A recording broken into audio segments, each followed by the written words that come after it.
Hey guys, welcome back to my another new blog. আজ আমাদের স্কুলে নবীনবরণ উৎসব উদযাপন।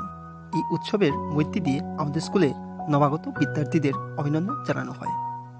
এই উৎসবের শুভ সূচনা প্রদীপ প্রজ্বলনের মধ্যে দিয়ে প্রদীপ প্রজ্বলন করলেন আমাদের পুরোহিত মহাশয়।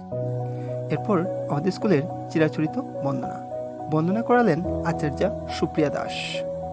বন্দনা সমাপ্তির পর যজ্ঞের আয়োজন এবং যজ্ঞে অংশগ্রহণ করলেন আমাদের স্কুলের আচার্যগণেরা।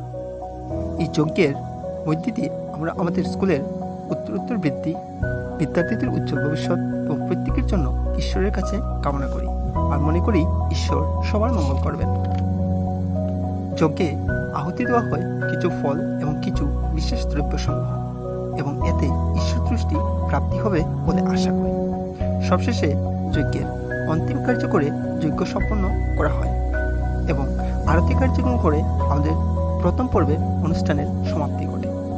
দ্বিতীয় পর্বে রয়েছে সাংস্কৃতিক অনুষ্ঠান। এই পর্বের শুভ সূচনা উদ্বোধনী সঙ্গীতের মধ্যে দিয়ে উদ্বোধনী সঙ্গীত পরিবেশন করলেন আমাদের আচার্য। এরপর উদ্বোধনী বক্তব্য এবং পরিচয় পর্ব সম্পন্ন করলেন আমাদের স্কুলের প্রধান আচার্য এবং তৎসঙ্গে অতিথিকে বরণ করে নিলেন আমাদের আচার্য রেণুবালা সিংহ মহাশয়া। তারপর প্রত্যেকের উদ্দেশ্যে কিছু অমৃততুল্য আশীর্বচন প্রদান করলেন আমাদের বিশেষ অতিথি অনিল পাল স্যার মহাশয়, যিনি ডলু এইচ স্কুলের প্রাক্তন শিক্ষক হিসেবে নিয়োজিত ছিলেন এবং ওনার বক্তব্য যথেষ্ট মূল্যবান ছিল বলে মনে করি।